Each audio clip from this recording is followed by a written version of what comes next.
mom fund worth millions of dollars. The conditions attached to that trust were complicated and outdated, but one detail mattered more than anything else. The inheritance would eventually pass through the first biological grandson of the next generation. For years, my brother and his wife had expected that fortune to become theirs. They built plans around it. They counted on it. They believed it was only a matter of time. Then my pregnancy changed everything. Almost overnight, my family's behavior shifted. My father suddenly called me several times each week. My mother started asking detailed questions about the pregnancy. Mason became unusually quiet. And his wife, Harper, looked at me with an expression I couldn't quite understand. At the time, I thought maybe they were finally trying to reconnect. Now I know they were calculating.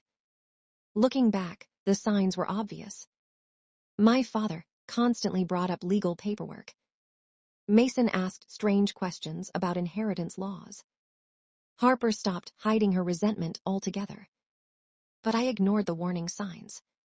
I wanted to believe the best about them. I wanted to believe that becoming grandparents, an aunt and uncle, would bring out something good inside them. Instead, it brought out the worst. The closer I got to my due date, the more uncomfortable family gatherings became. Conversations would suddenly stop when I entered a room. People exchanged looks. Questions about the baby often felt less like concern and more like financial planning. Still, I focused on my future. I focused on Liam. I focused on the little life growing inside me. Because no matter what happened, I believed our son would arrive in a world filled with love. I had no idea that only a few months later, while I lay recovering in a hospital bed, the people who shared my blood would walk into that room with a plan that would destroy any remaining trust between us forever. And when they finally showed me who they really were, there would be no going back. The final weeks of my pregnancy should have been peaceful.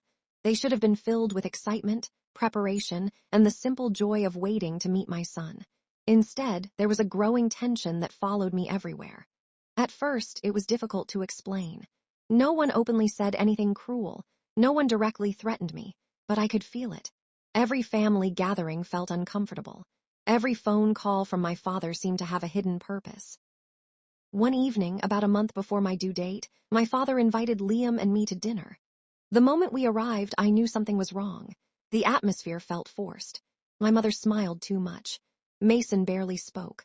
Harper sat silently at the table, staring into her wine glass. Throughout dinner, my father kept steering the conversation toward family assets, inheritance planning, and future responsibilities. Finally, he leaned back in his chair and looked directly at me. "Have you thought about what you'll do if that trust eventually falls under your control?" he asked. I laughed nervously. "Dad, I'm focused on becoming a mother right now." He smiled, but there was something cold behind it. "That's exactly why you should think about it." Liam immediately changed the subject, and for the rest of the evening, everyone pretended nothing unusual had happened. But on the drive home, I couldn't shake the feeling that something was wrong. As my due date approached, the calls became more frequent. My father suddenly wanted updates about every doctor's appointment. My mother constantly asked whether I had completed certain legal documents. Mason even offered to help review future financial plans for the baby. It all felt strange. They had spent years showing little interest in my life. Now they acted as though every detail mattered. Still, I tried to ignore my concerns. I wanted to focus on the baby. I wanted to believe that becoming grandparents had softened their hearts. Then the day arrived. The labor started suddenly during a rainy afternoon. At first, the contractions seemed manageable. Liam drove me to the hospital while trying to stay calm, though I could see the fear in his eyes. For several hours, everything appeared normal. Then complications began. The baby's heart rate dropped unexpectedly. Doctors rushed into the room. Nurses moved quickly around me. Alarms sounded.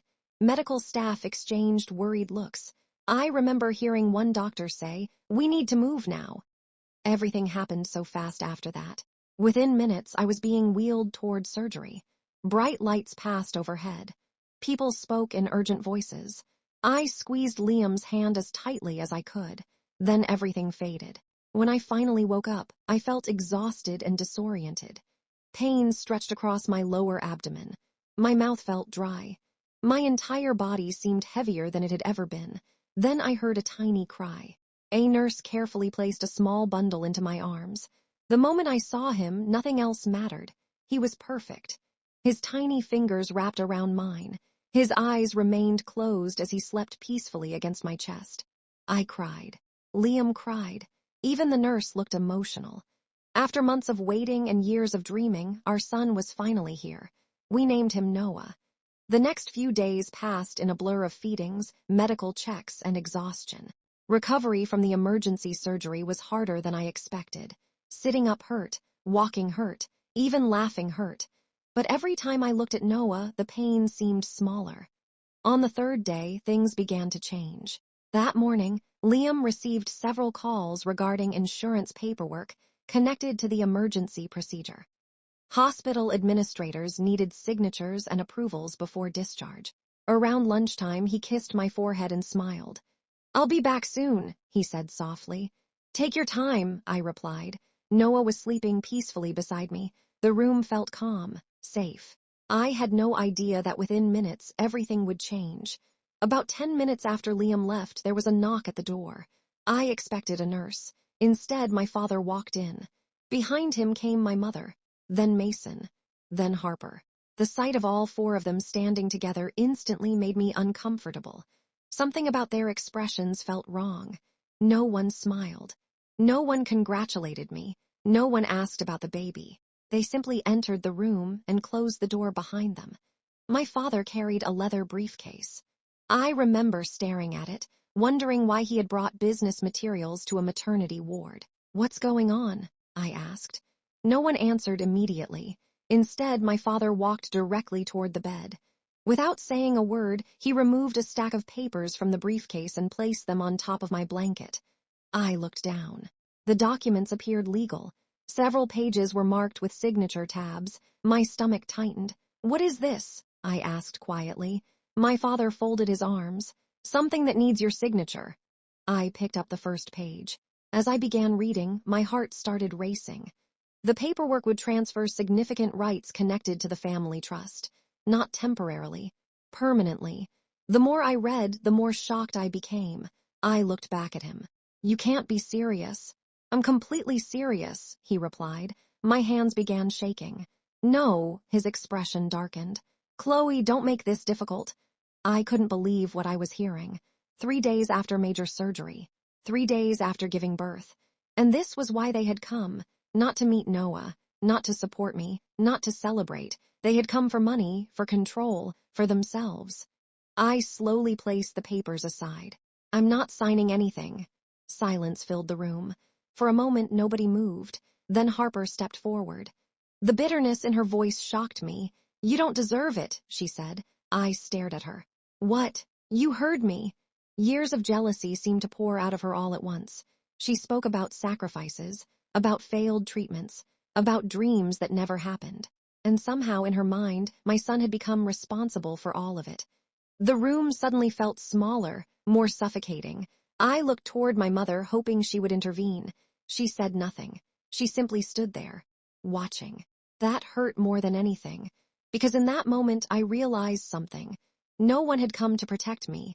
No one had come to support me. Every person in that room had chosen a side, and it wasn't mine. I held Noah closer against my chest. He shifted slightly but remained asleep.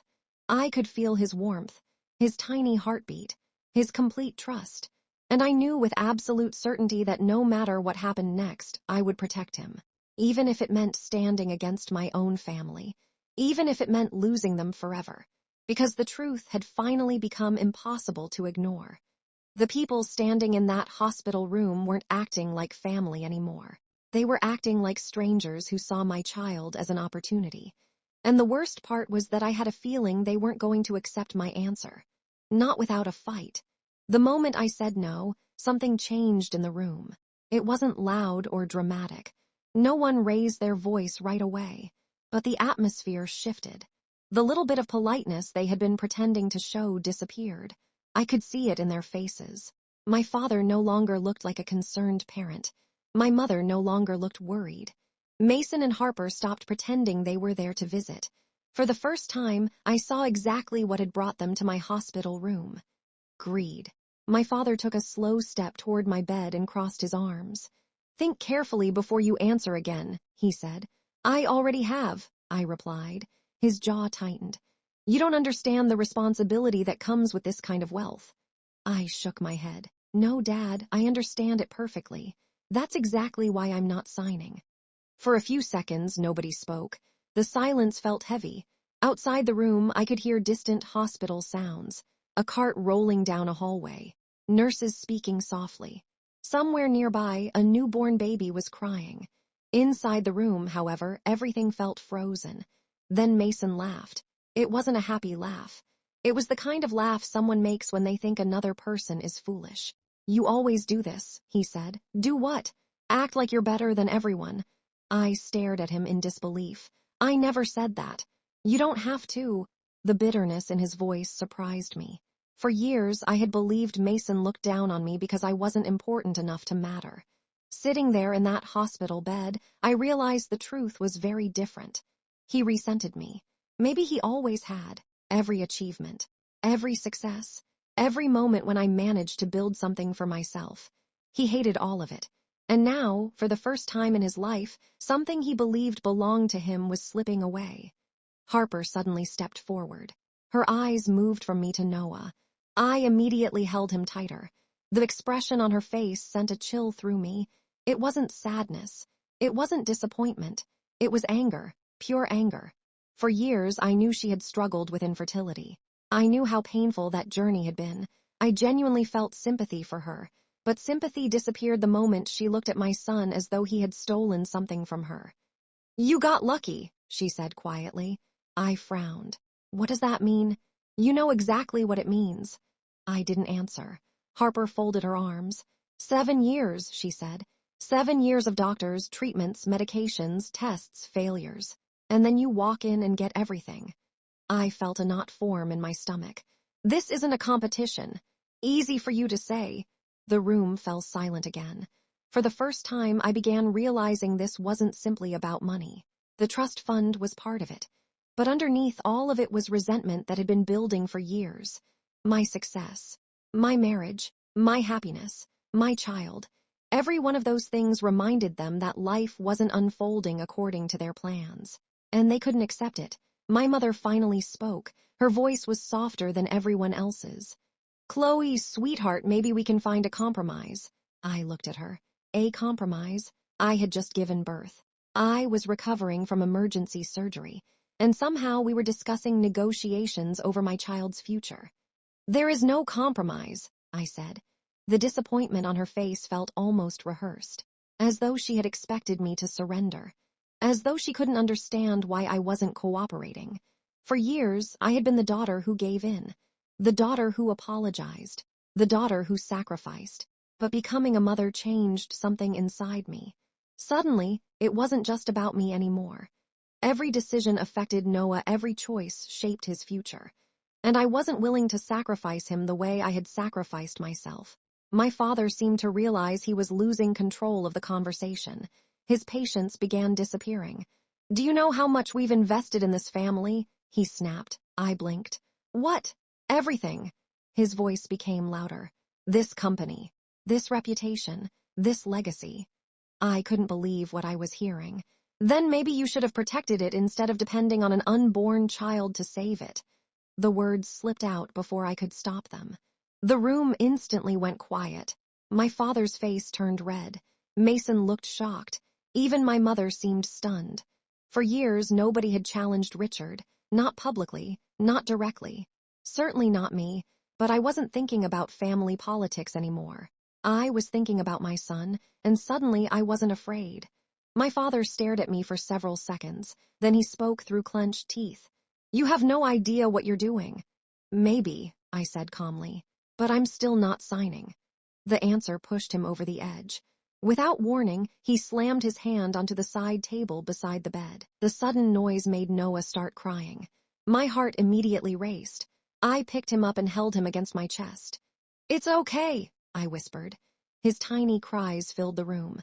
The sound seemed to make everyone even more uncomfortable. Everyone except me, because hearing him reminded me exactly what mattered. Not money, not trust funds, not family expectations, just him, my son. The child who depended on me completely.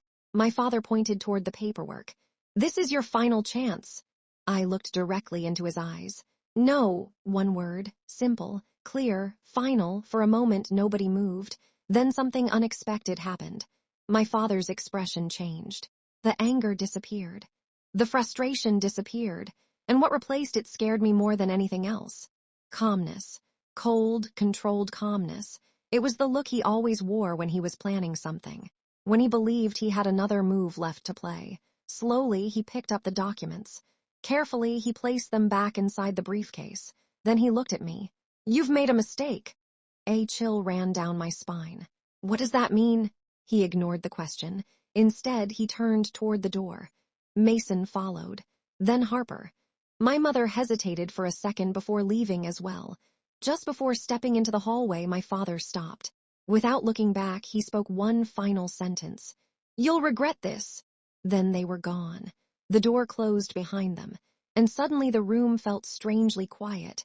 I sat there holding Noah, trying to process everything that had just happened. Part of me wanted to cry. Part of me wanted to scream. Mostly, I felt exhausted. Emotionally exhausted. For years, I had chased approval from people who viewed relationships as transactions. For years, I had convinced myself they cared underneath all their flaws. Now I wasn't so sure. A few minutes later, Liam returned. The moment he walked into the room, he knew something was wrong. He saw my expression. He saw the paperwork still sitting nearby, and immediately he rushed to my side. "What happened?" The concern in his voice nearly broke me. For a second, I couldn't speak. Then tears finally began falling, not because I was afraid, not because I was weak, but because I finally understood something I had spent 30 years refusing to accept. Some people don't change. Some people choose greed over love, power over family, money over loyalty, and no amount of sacrifice can make them become the people you wish they were. As Liam wrapped his arm around my shoulders and Noah slept peacefully against my chest, I made a decision. I was done begging for acceptance, done chasing approval, done trying to earn love that should have been given freely. From that moment forward, my only responsibility was protecting my son. And if my family wanted a fight over his future, they were about to discover that the daughter they spent years underestimating was finally gone. The woman sitting in that hospital room was someone entirely different. And for the first time in my life, I wasn't afraid of them anymore. That night, after my family left the hospital, I barely slept. Every time I closed my eyes, I saw their faces standing around my bed. I heard my father's voice. I remembered the cold look in Harper's eyes and the disappointment in my mother's expression. The room was dark except for the soft glow of a monitor near my bed. Noah slept peacefully beside me, completely unaware of the storm that had entered his life only days after he was born. I watched him for a long time. His tiny chest rose and fell with each breath. Every few minutes, he would make a small sound and then settle again. Looking at him reminded me why I had refused to sign those papers. For years, I had accepted being treated unfairly. I had accepted being overlooked. I had accepted being the family member who was expected to give while receiving very little in return. But Noah deserved better than that. And for the first time in my life, I was willing to fight for something bigger than myself. The following morning, I told Liam everything. I told him about the papers. I told him about the pressure. I told him about the threats. The more I spoke, the more serious his expression became. When I finished, he sat quietly for several seconds. Then he reached for my hand. "You did the right thing," he said, a few simple words. Yet they meant more to me than he probably realized. My entire life, I had been surrounded by people who questioned my decisions. People who made me doubt myself. People who acted as though my feelings didn't matter. Liam never did that. He listened. He supported. And most importantly, he trusted me. A few days later, I was finally discharged from the hospital. The ride home felt emotional. Rain tapped softly against the car windows as Noah slept in his car seat.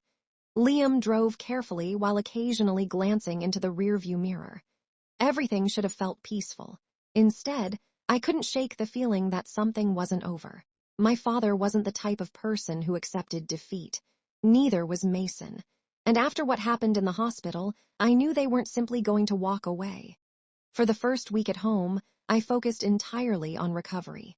The emergency surgery had taken a toll on my body. Even simple tasks felt exhausting. Walking across the living room required effort. Getting out of bed was painful. Most of my days were spent feeding Noah, resting, and trying to heal, at least on the surface. Behind the scenes, something else was happening. The phone calls started almost immediately. At first, they came from my mother. She left cheerful voicemails pretending nothing unusual had happened. "Just checking on you, sweetheart. We miss you. Call when you have time." I didn't respond. Then came Mason. His messages were less friendly. He talked about responsibility, family obligations, long-term consequences. I ignored those too. Then my father began calling, every single day, sometimes twice a day. When I refused to answer, emails started arriving. Then letters. Then messages through mutual family friends. The pressure never stopped. The strange thing was that the more they pushed, the calmer I became. Something inside me had shifted. For years, I would have panicked. I would have worried about upsetting them. I would have searched for a compromise. Now I simply felt tired. Tired of the manipulation. Tired of the guilt. Tired of pretending everything was normal. One afternoon, about 2 weeks after returning home, Liam came into the kitchen holding an envelope. His expression immediately caught my attention. "What is it?" I asked. He handed it to me. The return address belonged to one of my father's attorneys. My stomach tightened. Slowly, I opened it. Inside was a formal legal notice requesting a meeting regarding trust administration and future asset management. The language sounded professional, polite, reasonable, but I knew exactly what it was. Another attempt, another strategy, another way to pressure me into giving up control. I placed the letter on the table and sighed. "They won't stop, will they?" Liam shook his head. "No." For several moments, neither of us spoke. Then he surprised me. "Maybe it's time we stop reacting." I looked at him. "What do you mean?" "We keep responding to their moves." He pulled out a chair and sat down across from me. "What if we start making our own?" His words stayed with me long after the conversation ended. That evening, I found myself thinking about them again. For years, my family had controlled every interaction, every conflict, every outcome. I spent my life defending myself, explaining myself, trying to prove I deserved basic respect. Maybe Liam was right. Maybe it was time to stop reacting. Maybe it was time to take control. The next morning, we visited Thomas. My father-in-law welcomed us into his home office with a warm smile and a pot of freshly brewed coffee. Unlike my father, Thomas never used his intelligence to intimidate people. He used it to help them. After listening carefully to everything that had happened, he removed his glasses and leaned back in his chair. "What exactly do you want?" he asked. The question surprised me. For years, everyone else had focused on what my family wanted. Very few people had asked what I wanted. I thought about it for a moment. Then I answered honestly. "I want peace." Thomas nodded slowly. "Anything else?" I looked down at Noah sleeping in my arms. "I want my son protected." "And your family?" I took a deep breath. For a long moment, I couldn't find the words. Finally, I spoke. "I want them to stop controlling my life." Thomas smiled gently. "Good," I frowned. "Good, because now we know the goal." He opened a notebook and began making notes. Over the next several hours, he explained things I had never fully understood. The trust, the voting rights, the legal protections, the responsibilities. The more he explained, the clearer the situation became. My family had spent years assuming they would eventually control everything. They built plans around that assumption. Financial plans, business plans, personal plans. Now those plans were falling apart, and they were desperate. For the first time, I realized something important. This wasn't just about money, it was about power. They had spent decades controlling people through influence, pressure, and intimidation. Now they were facing a situation they couldn't control, and it terrified them. As the meeting ended, Thomas handed me a folder. "Read this carefully." "What is it?" "Information." I opened it. Inside were documents connected to the trust structure and company records. Nothing dramatic, nothing shocking, at least not yet. But as I flipped through the pages, I noticed something. Numbers, transactions, loans, transfers, details that didn't seem to match the image my father worked so hard to maintain. For years, he presented himself as a brilliant businessman, a successful leader, a man who always knew exactly what he was doing. The paperwork suggested a different story. A story filled with risky decisions and questionable financial choices. I looked up at Thomas. "What am I looking at?" He folded his hands. "Possibly the reason your father is so desperate." The room suddenly felt very quiet. I stared down at the documents again. For the first time, a new possibility entered my mind. What if the trust fund wasn't the only thing at stake? What if my family was hiding something much bigger? And if that was true, how far would they go to keep those secrets buried? As I drove home later that evening, Noah sleeping peacefully beside me, I couldn't stop thinking about that question. Because deep down, I had a feeling. The battle wasn't really beginning. It had already begun. And somewhere beneath the surface of my father's perfect reputation was a truth he desperately didn't want anyone to find. A truth that was about to change everything. Father may have been hiding much more than poor business decisions. For several seconds, I couldn't speak. Part of me wanted him to be wrong. Despite everything that had happened, Richard was still my father. Some small part of me still hoped there was an explanation. But deep down, I already knew the truth. People don't become willing to pressure their daughter in a hospital room unless desperation is driving them. And desperate people usually have something to lose. Over the next month, Thomas began carefully reviewing company records that were now accessible through the trust's authority. What he discovered was worse than either of us expected. For years, my father had been borrowing money against future company growth that never materialized. He had used business funds to maintain an expensive lifestyle, luxury vacations, high-end vehicles, private memberships, costly investments that failed. Whenever problems appeared, he borrowed more money to hide the previous mistakes. It was like watching someone place new paint over a cracked wall instead of repairing the foundation. Eventually, the damage becomes impossible to hide. The deeper Thomas looked, the more serious the situation became. One evening, he invited Liam and me to his house. The moment I saw the stack of folders covering his desk, I knew the news wasn't good. He looked unusually serious. "What is it?" I asked. Thomas removed his glasses. "Your father's company is much closer to financial collapse than anyone realizes." The room fell silent. Even Liam looked shocked. Thomas opened one of the folders. "The public image is strong. The reality is very different." He explained everything carefully.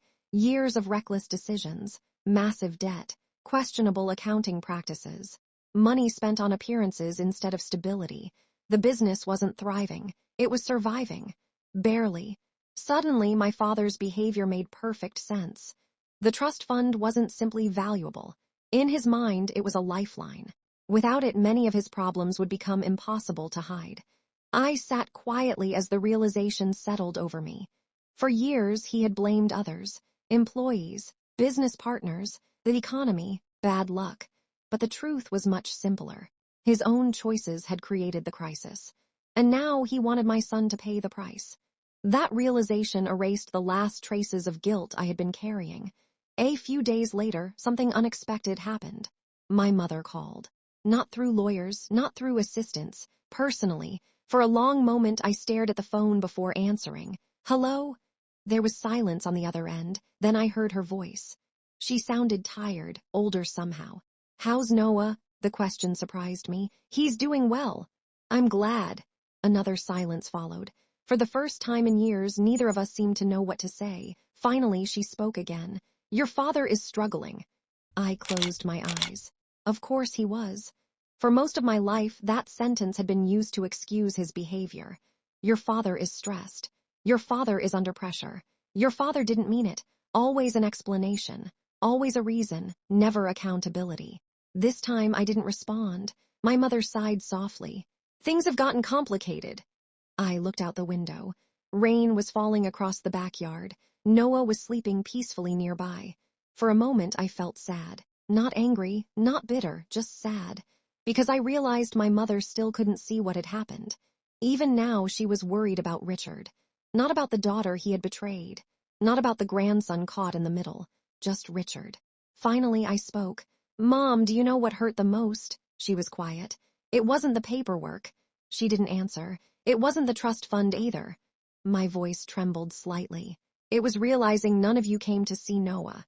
The silence that followed felt endless. Tears filled my eyes. "You came for money." My mother began crying softly. For a moment I almost cried too, but there was nothing left to say. Years of disappointment couldn't be fixed in a single phone call. We ended the conversation quietly. And that was the moment I finally let go, not of my family, but of the hope that they would become different people. Sometimes healing begins when we stop waiting for others to change. A few weeks later, the company held its annual shareholder meeting. For years, these meetings had been controlled entirely by my father and Mason. This time was different, because through the trust, I now held majority voting power. Walking into that conference room felt surreal. Executives greeted me respectfully. Board members shook my hand. For the first time, nobody looked through me. Nobody treated me like an afterthought. My father sat at the far end of the table. The moment our eyes met, I saw something I had never seen before. Fear. Not fear of me, fear of consequences. The meeting lasted several hours. Financial concerns were discussed. Future plans were reviewed. Difficult questions were asked. Questions that Richard could no longer avoid. For years, he had controlled the narrative. Now the truth was catching up. By the end of the meeting, independent auditors were officially approved. Financial reviews were authorized. Oversight measures were expanded. Everything happened legally, professionally, calmly, no dramatic speeches, no revenge. Just accountability.